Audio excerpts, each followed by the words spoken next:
이 솔로몬이 왕이 돼가지고 판결을 하는데 아주 어려운 판결을 잘 했습니다. 어떤 일이 있었냐면, 이 창기가 직업이 나와 있습니다. 두 여자가 한 집에 살았는데 창기입니다.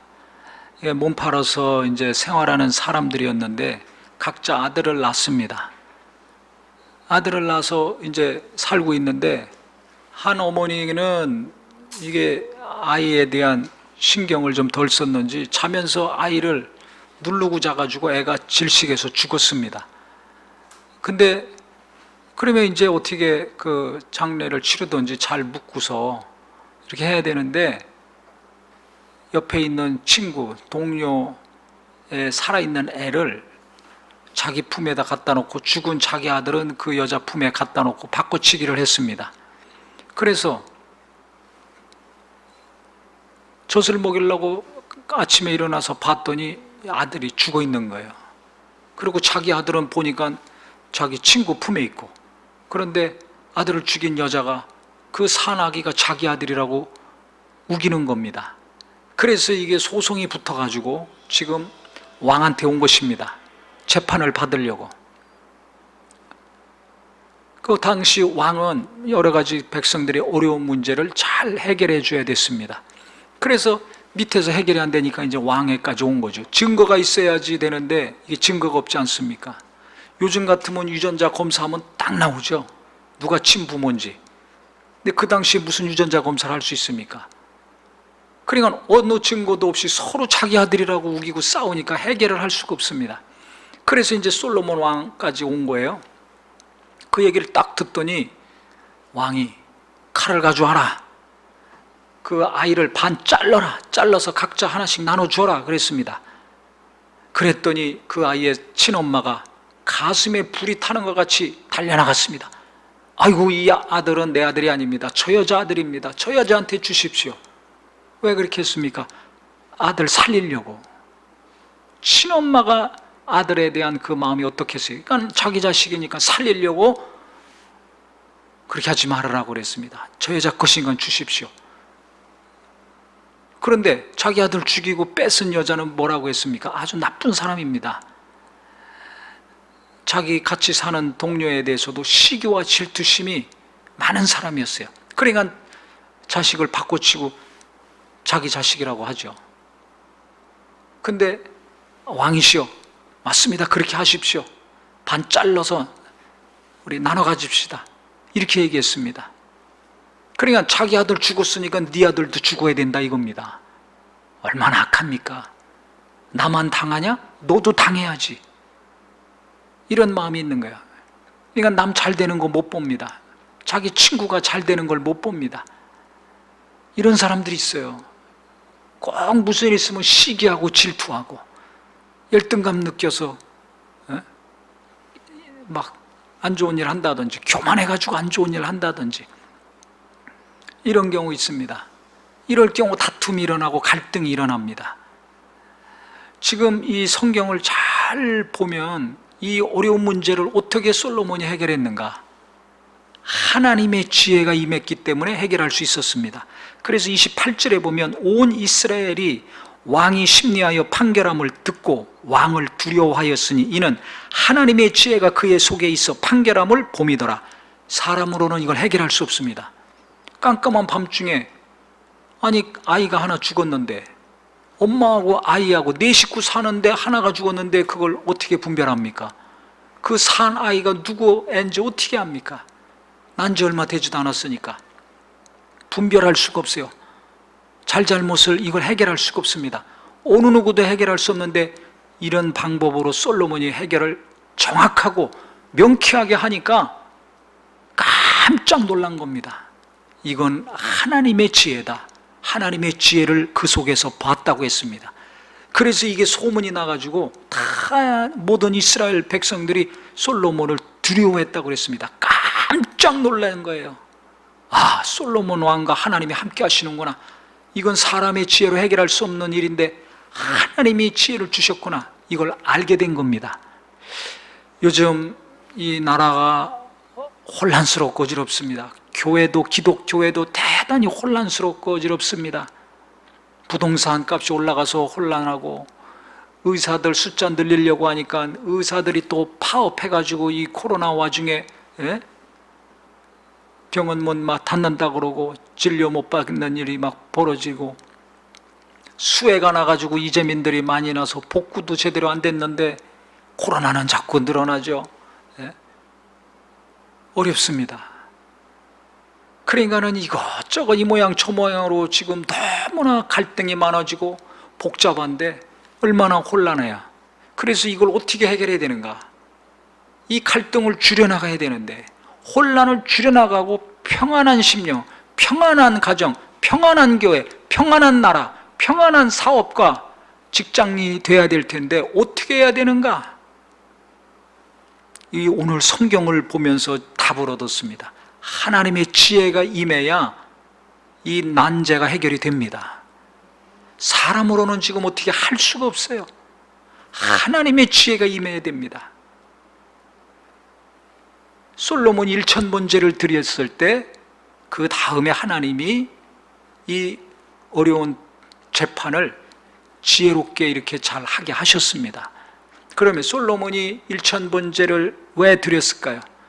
아버지의 예를 이어서 왕이 됐으니까 왕으로서 통치를 잘 하려고 1000번제를 드렸겠죠. 그러면 정기적인 번제나 드리든지 특별히 한두 번 하든지 몇 번 하고 끝나야지 왜 1000번씩 했겠습니까? 이게 이유가 있습니다. 왜냐하면 솔로몬이 왕이 돼서 다스릴 때 그 이스라엘 나라의 상황이 지금 우리나라처럼 대단히 혼란스럽고 복잡했습니다. 지금 우리나라 이 상황, 이거보다 더 복잡하고 혼란스러웠습니다. 왜 그러냐? 다윗이 위대한 왕이죠. 근데 우리가 알다시피 다윗이 하나님의 뜻대로 했을 때 나라를 강력하게 이끌어갔습니다.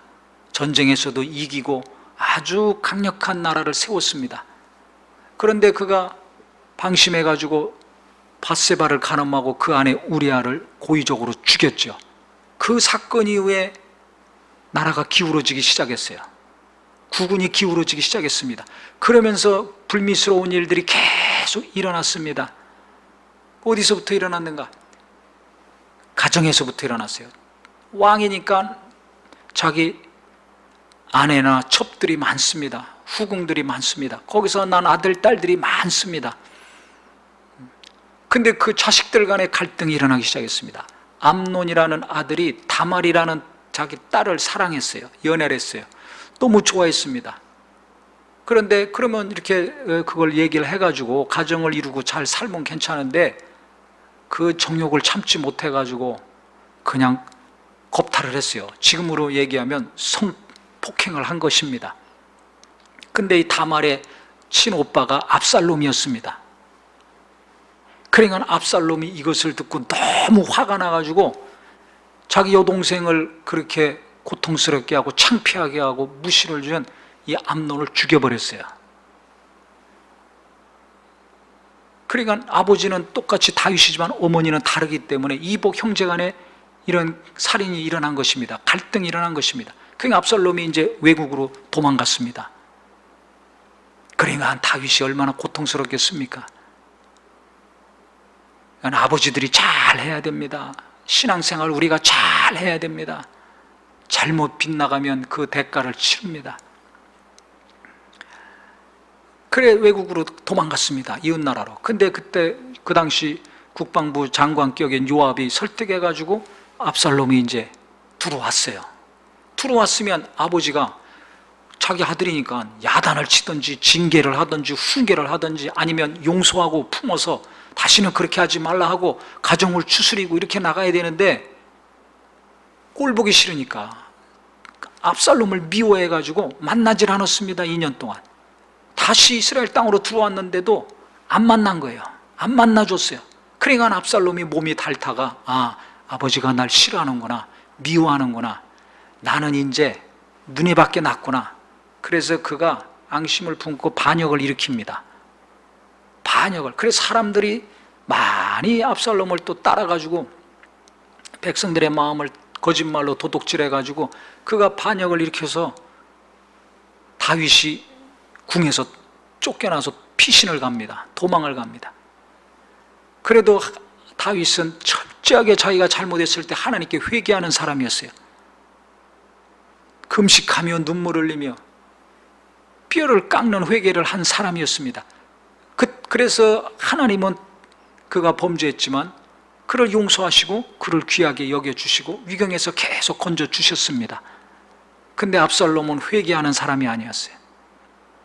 거짓말로 백성들의 마음을 도둑질하고 왕위를 찬탈하려고 했습니다. 그러니까 하나님이 누구 편을 들어주시겠어요? 다윗 편. 진심으로 회개하고 하나님께 돌이키는 자를 하나님은 도우실 수밖에 없어요. 그래서 압살롬의 반역이 실패하고 다윗이 다시 이제 궁으로 들어가서 통치하게 됩니다. 근데 조금 있다가 또 이 세바라는 자가 반역을 일으킵니다. 불량배입니다. 이 자가 또 북쪽 사람들 선동해가지고, 야, 다윗은 저 남쪽 유다에서부터 왕이 된 사람 아니냐? 유다 지파만 좋아하지 않냐? 우리는 싫어한다. 이런 식으로 해가지고 지역 갈등, 감정을 일으켜가지고 또 반역을 했습니다. 실패했습니다. 근데 또 그 다음 무슨 일이 일어났는가? 여호수아가 가나안 땅 점령할 때 이 기브온 사람들이 변장하고 와가지고, 우리는 먼 데서 왔습니다. 우리 살려주시옵소서. 당신들의 하나님이 이 땅을 주실 줄 압니다. 우리 조약을 맺읍시다. 그래가지고 조약을 맺었습니다. 근데 나중에 보니까 바로 가나안 땅에 사는 사람들이었어요. 근데 이미 약속을 했으니까 그 약속은 지켜야죠. 그래서 여호수아가 너희들 우리가 지켜주겠다 했는데 그 약속이 깨졌습니다. 언제 깨졌냐? 사울 왕 때. 사울이 그걸 뻔히 알면서도 이 기브온 사람들을 많이 죽였습니다. 학살을 많이 한 거예요. 그러니까 이게 하나님 보실 때 괘씸해서 이 징계가 다윗 때 내려져서 3년 동안 이스라엘에 기근이 생겼습니다. 3년 동안 기근이 생겼으니 이게 뭐 농작물이 없지 않습니까? 먹을 게 없습니다. 그러니까 얼마나 고통스럽겠습니까?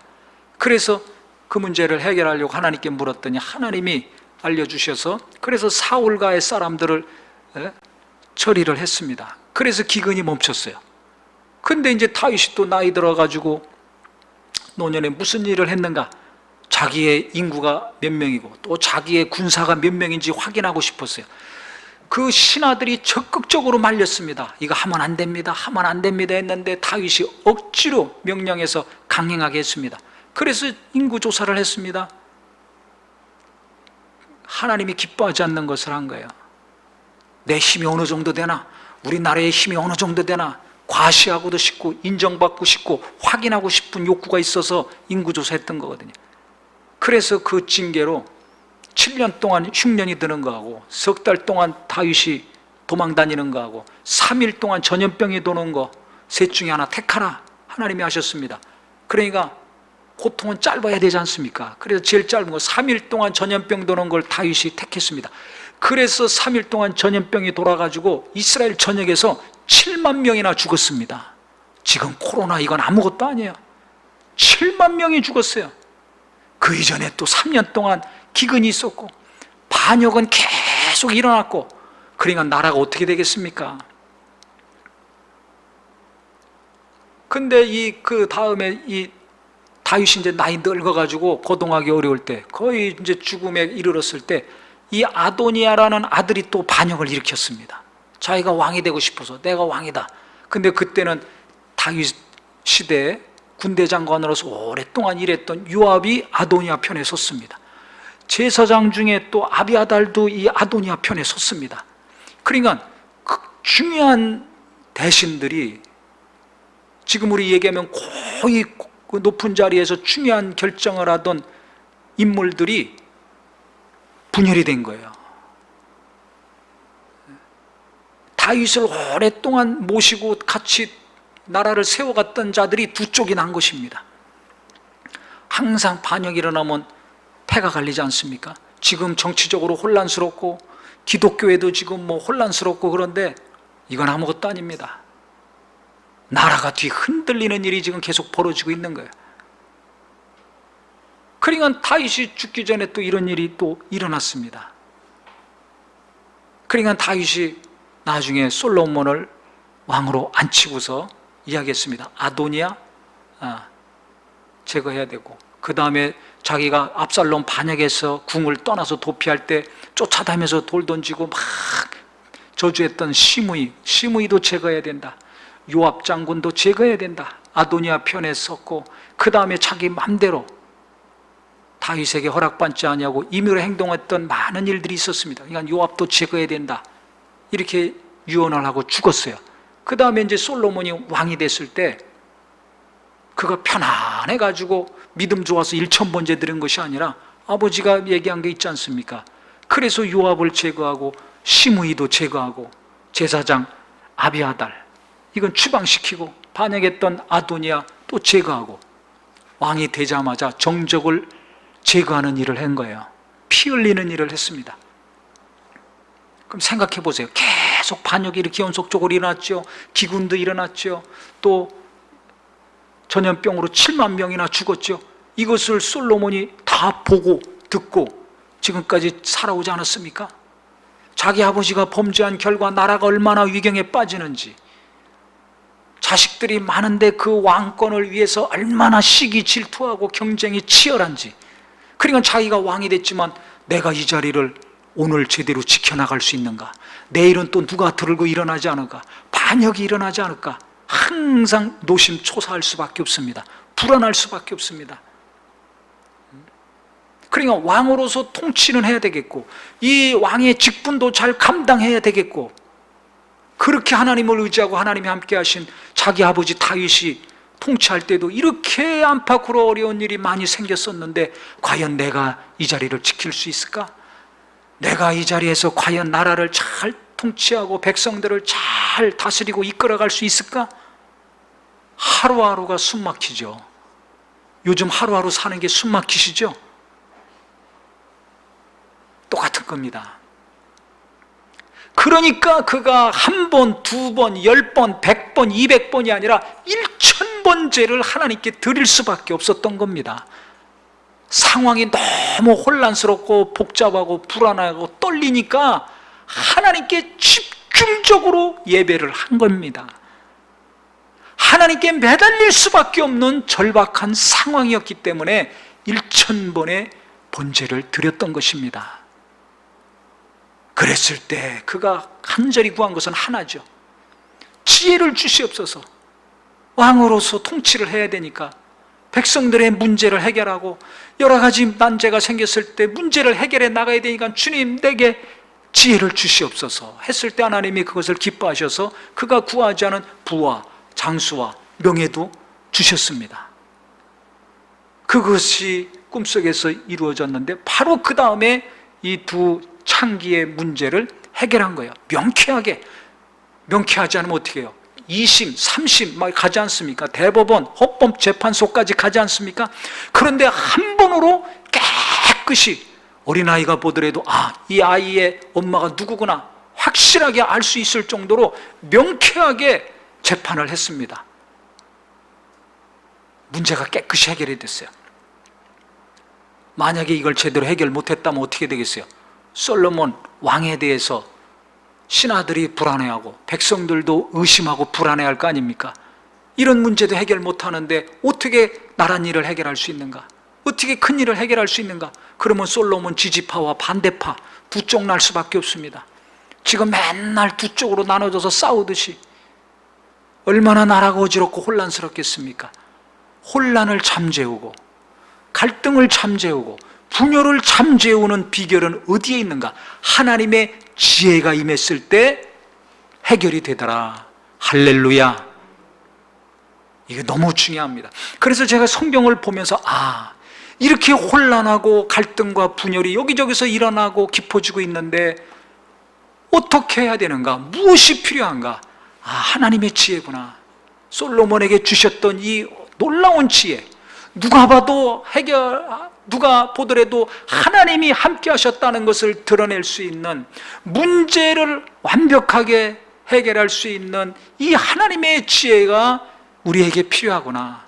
내게도 필요하고 우리 자녀들에게도 필요하고 교회 지도자들에게도 필요하고 나라를 이끌어가는 지도자들과 정치인들에게도 이 지혜가 필요하구나.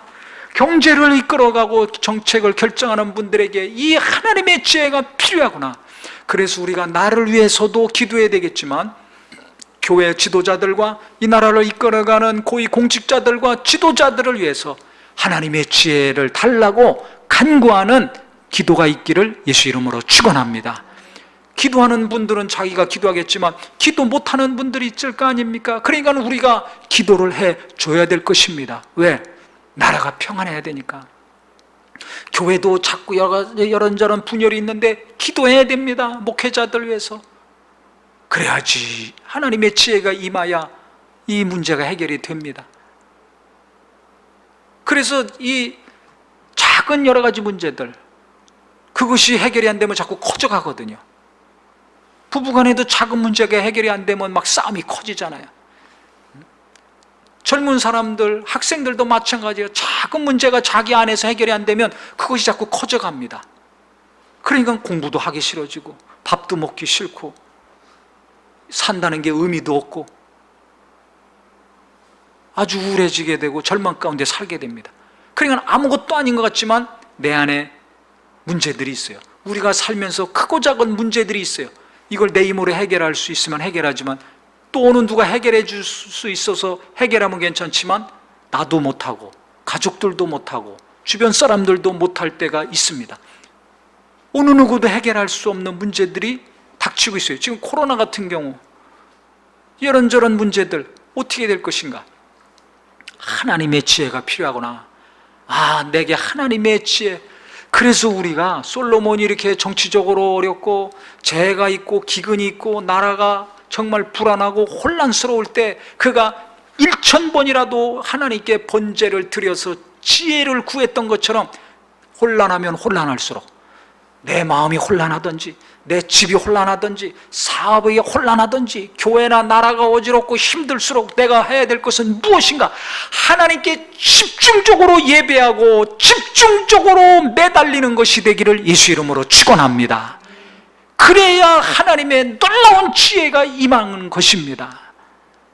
하나님의 특별한 손길이 임해야지 우리가 해결하고 살 수 있습니다. 이게 중요한 거예요.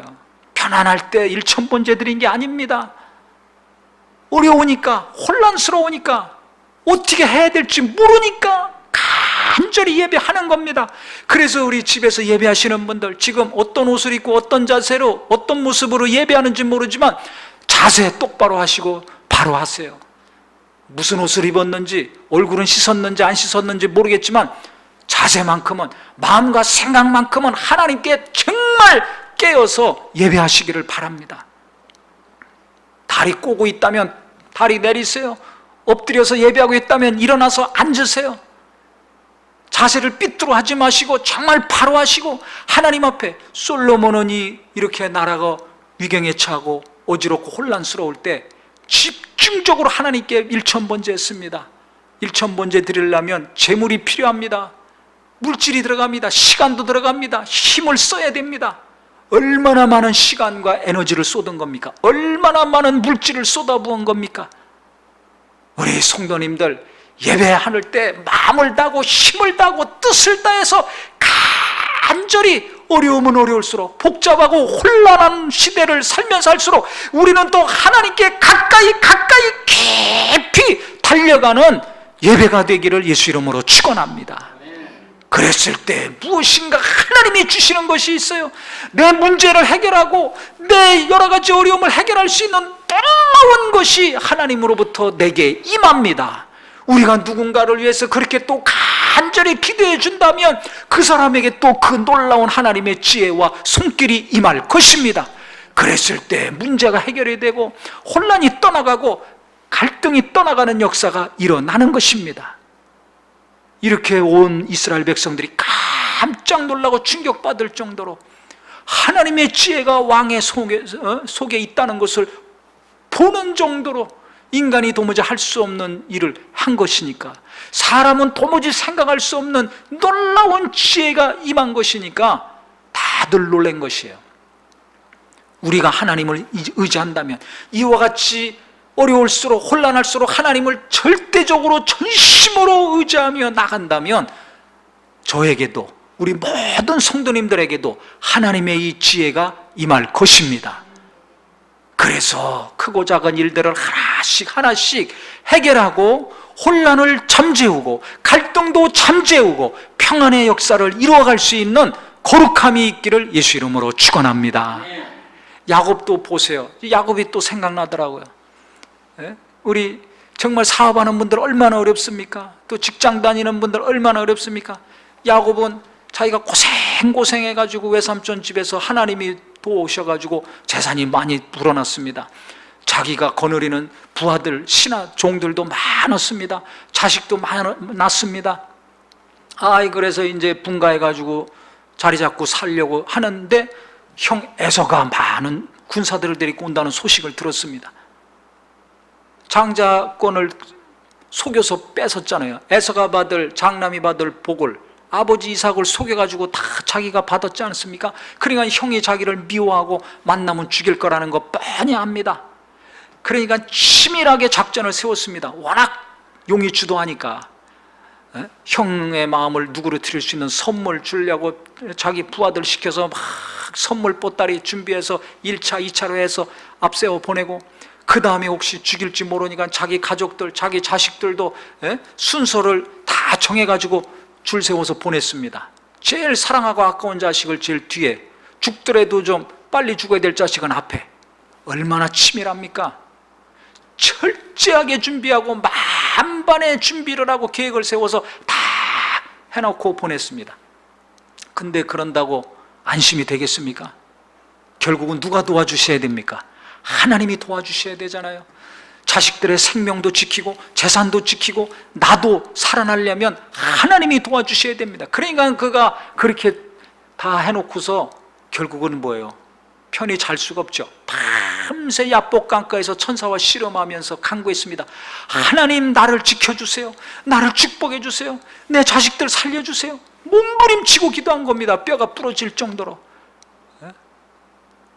내가 아무리 돈이 많고 아무리 내가 힘이 있더라도 그것으로 내가 감당할 수 없는 일이 지금 생긴 거예요. 코앞에. 아침에 해 뜨면 형을 만나야 되는데 돈으로도 해결이 안 돼. 자기 힘으로는 해결이 안 돼. 감당할 수가 없습니다. 우리가 지금 내 힘으로 감당하기 어려운 것들이 여기저기서 계속 밀려 들어오니까 정신없이 정말 어찌할 바를 모르고 살고 있지 않습니까? 숨막히게 하루하루 살고 있지 않습니까? 그러니까 하나님께 몸부림친 것입니다. 그때 하나님이 그 기도를 들어주셔서 형의 마음을 바꿔서 형이 칼을 빼가지고 칼을 휘두른 것이 아니라 동생 야곱을 껴안고 눈물을 흘리지 않았습니까? 양 한 마리, 소 한 마리 잃지 않았습니다. 아이고 형님, 이거 내 성이니까 받아주십시오. 야, 아우야, 괜찮아. 봐라, 나도 재산이 많고 부하들이 많어. 먹고 산다. 잘 살아. 그러니까 네가 가져가라. 양 한 마리, 소 한 마리, 쌀 한 톨 잃어버리지 않았습니다. 머리카락 하나 잘리지 않았습니다. 재산도 지키고 자식도 지키고 자기도 지키고 다 완전하게 보호를 받았습니다. 할렐루야. 어떻게? 하나님께 매달렸기 때문에. 선물 보따리 나눠주고 작전을 잘 짜고 해서 그렇게 된 것이 아니라 하나님께 매달렸어요. 나를 지키고 내 가정을 지키고 내 재산을 지키고 사업을 도우시는 분은 오직 하나님밖에 없다. 하나님밖에 없다. 그래야 하나님께 집중적으로 매달린 것입니다. 뼈가 부러지더라도 매달린 것입니다. 정말 이게 필요한 거예요. 솔로몬도 정치적으로 그렇게 어려운 상황이고 기근이고 전염병으로 7만 명이나 죽고 반역은 계속 일어날 것 같고 하니까 불안하고 떨리고 숨막히니까 1000번 하나님께 재물을 쏟아가면서 시간을 쏟아가면서 하나님께 예배한 것입니다. 그럴 때 모든 이스라엘 백성들이 깜짝 놀라고 두려워할 정도의 하나님의 지혜, 완벽하게 명쾌하게 해결하는 이 놀라운 판결이 솔로몬을 통해서 해결이 될 수 있었던 것입니다. 그러니까 우리에게 무엇이 필요한가? 이 혼란한 시대에 어떻게 살아야 될 것인가? 두려워하고 숨막히고 답답해만 할 것이 아니라 나도 우리도 이와 같이 하나님께 매달려야 되겠구나. 지금까지 기도하고 예배했더라도 더 집중적으로 예배하고 더 집중적으로 기도하고 더 집중적으로 성경을 보고 들어야 되겠구나. 하나님께도 간절히 매달리는 저와 우리 모든 성도님들이 되기를 예수 이름으로 축원합니다. 그럴 때 누군가의 마음이 바뀌어서 돕는 역사가 일어나고 놀라운 지혜와 능력이 임해서 무슨 어떤 어려운, 내가 감당하기 어려운 일들을 하나님의 지혜로 해결할 수 있는 은혜가 임할 것입니다. 예수님도 보세요. 날마다 기도하셨지만 겟세마네 동산 십자가의 고난을 앞두시고 고민이 너무나 많고 내 마음이 너무 슬프다. 우리가 지금 그렇지 않습니까? 얼마나 고민이 많습니까? 얼마나 마음이 슬프고 우울합니까? 그때 뭘 하셨습니까? 간절히 기도하셨습니다. 피곤하고 지쳐서 제자들이 다 쿨쿨 잠자는데도 예수님도 피곤하고 지치지만 간절히 기도하셨어요. 간절히. 하나님께 매달리는 겁니다. 예수님도 하나님의 아들이신데 십자가의 고난 앞두고 매달리는 거예요. 너무 기도해서 힘이 빠지니까 어떻게 돼요? 하나님이 천사를 보내주셨죠. 그들이 힘을 도와서 더 애쓰고 힘써 간절히 기도하시다 그랬어요.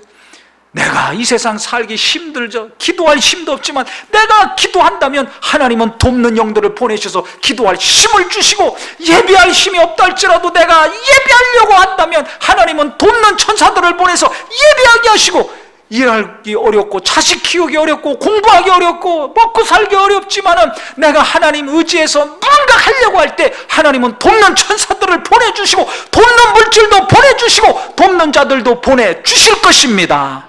이것을 체험하는 저와 우리 모두가 되기를 예수 이름으로 축원합니다. 그래서 하나님은 아브라함, 이삭, 야곱의 하나님만이 아니라 나의 하나님이에요. 그래 다윗이 시편 18편 2장에 2절에 뭐라고 했습니까? 나의 하나님, 나의 산성이시오, 나의 방패시오, 나의 요새시오, 나의 구원의 뿌리시오. 나를 그렇게 지켜주신 나의 하나님이라는 거예요. 우리도 마찬가지입니다. 내가 하나님께 매달릴 때, 이 혼란한 시대에 내가 하나님께 집중하며 하나님께 매달릴 때 그 하나님은 바로 나를 도우신 하나님, 나를 지혜를 주셔서 이 문제를 해결하신 하나님, 내 가정을 지키시고 내 육체도 지키시고 재산도 지키시고 내 일을 도우시고 지키시고 이끌어 가시는 나의 하나님이 될 것입니다. 그래서 누구의 하나님, 요즘 매주 간증 나오죠. 이건 어느 집사의 하나님, 누구의 하나님, 성경에 나왔던 솔로몬의 하나님만이 아니라 나의 하나님, 내게 이렇게 완전한 지혜를 주시는 나의 하나님이 되기를 예수 이름으로 축원합니다. 그래서 내가 하나님을 의지한다면, 더 간절히 의지하고 더 간절히 예배하고 하나님께 나간다면 하나님은 반드시 큰 일을 이루어 주십니다. 이것이 우리에게 믿음이 되고 소망이 되기를 예수 이름으로 축원합니다. 이게 너무 중요합니다. 그래서 제가 이렇게 어려워지면 어려워질수록 어떻게 해야 되는가, 저도 고민이 많죠. 어떻게 되는가 하는데 이 말씀을 통해서 제가 큰 응답을 받았습니다. 해결책은 바로 이거구나. 어느 누구도 해결하지 못하는데 하나님의 지혜가 임해서 해결해서 신뢰를 받고 역사할 것이고 일을 하고 나라도 통치해 나갈 수 있던 것처럼 우리가 지도자들을 위해서 이렇게 기도해야 될 것이고, 우리 자신을 위해서도 더 하나님께 매달리고 집중해야 되겠구나. 코로나에만 집중하면 무너집니다. 부동산 집중하면 무너집니다. 이 세상 돌아가는 거, 혼란한 것만 바라보면 무너집니다. 다툼과 갈등이 끊이지 않고 더 강렬해지고 더 혼란스러워집니다. 혼란을 잠재우려면, 평안의 역사를 이루려면 하나님의 지혜 얻기 위해서 하나님께 집중하는 수밖에 없다. 그래서 기도해 보시고 간절히 집중적으로 예배해 보시면 알지만, 우리가 하나님께 막 가까이 가고 가까이 갈수록 어떻게 됩니까? 내가 몰랐던 거 알았던 거 회개하기 바쁘죠. 깨닫고 돌이키기 바쁘죠. 내려놓기 바쁘죠. 그러니까 어떻게 돼요? 내 마음과 생각이 정직해지고 깨끗해집니다. 근데 잠언 2장 7절에 보면 이런 말씀이 있습니다. 그는 정직한 자를 위하여 완전한 지혜를 예비하시며 그랬어요. 행실이 온전한 자에게 방패가 되시나니. 하나님의 그 완전한 지혜, 솔로몬에게 임했던 지혜는 언제 이루어지는가? 정직할 때 임한다는 것입니다. 그러니까 1000번째를 드리니 얼마나 그가 회개하고, 자기 아버지가 잘못했을 때 나라가 어떻게 돌아가는지 알았으니까 얼마나 회개하고 얼마나 깨끗하고 정직하고 진실하게 하나님께 나갔겠어요. 우리도 마찬가지예요. 그래서 하나님께 집중하는 것이 그래 중요합니다. 왜? 그렇게 하나님께 집중하며 기도하고 예배하고 말씀 보며 나가면 내가 정직해지거든요. 내가 정직해져요. 진실한 회개와 고백과 돌이킴과 반성과 각성을 하면서 깨끗한 마음이 되지 않습니까? 깨끗한 심령이 되지 않습니까? 그러니까 그때 뭔가 하나님이 부어주시는 겁니다. 또 고린도전서 3장 18절에 너희 중에 누구든지 이 세상에서 지혜 있는 줄로 생각하거든 어리석은 자가 되라. 그리하여야 지혜로운 자가 되리라 그랬어요. 뭔가 똑똑하다고 잘났다고 안다고 지혜롭다고 하는 사람들이 세상을 이렇게 어지럽히지 않습니까? 이거는 맞고 당신은 틀려. 그러니까 맨날 비난하고 욕하고 당을 짓고 사람을 모으고, 그래서 계속 갈등을 일으킵니다. 혼란스럽게 합니다. 누가 그럽니까? 스스로 지혜롭다고 생각하는 사람, 내 생각이 맞아, 내 주장이 맞아, 저 사람들은 틀려. 항상. 그래서 하나님은 어리석은 자가 되라는 거예요. 그래야 지혜로운 자가 된다. 예수님 보세요. 나는 아무것도 스스로 할 수 없노라 고백을 하셨습니다. 이겁니다. 그래서 우리가 하나님께 집중하며 나가면 어떻게 되는가? 심령이 깨끗하고 정직해지고, 또 한 가지는 내가 아무것도 아니구나, 내가 생각한 게 이거 틀릴 수도 있구나, 잘못된 거구나, 이런 마음과 생각이 듭니다. 그러면서 하나 둘씩 자기 생각과 뜻을 내려놓게 됩니다. 그러니까 하나님만 의지하고 하나님이 가르쳐 주시고 하나님이 뜻하시고 하나님이 계획하신 것만 하려고 하는 사람이 됩니다. 하나님의 지혜가 그때 임하는 거예요. 내 생각과 계획이 있으니까 이게 복잡해서 하나님이 지혜를 주시더라도 이게 하나님의 것인지 아닌지 모릅니다. 그렇기 때문에 우리가 하나님께 집중해야 되는 게 너무 중요합니다. 솔로몬 1000번 할 때까지 집중하니까 그 심령은 정직하고 깨끗할 뿐만 아니라 내 힘으로 할 수 없습니다. 우리 아버지가 그렇게 하나님 의지하고 진실했는데도 저렇게 어려웠는데 내가 어떻게 감당합니까? 나는 이 일 할 수 없습니다. 하나님, 나는 할 수 없습니다. 주님, 나를 도우시고 내게 지혜를 주시옵소서. 나는 못합니다. 하나님 앞에 어리석은 자가 되니까 하나님의 지혜가 임한 것입니다. 할렐루야, 할렐루야. 그래서 우리 성도님들은 누가 무슨 말하면 글로 휩쓸리고 누가 또 저 말하면 절로 휩쓸리고 이렇게 하지 마세요. 그러면 더 혼란해집니다. 내 안에서 혼란과 갈등을 잠재울 수 없습니다.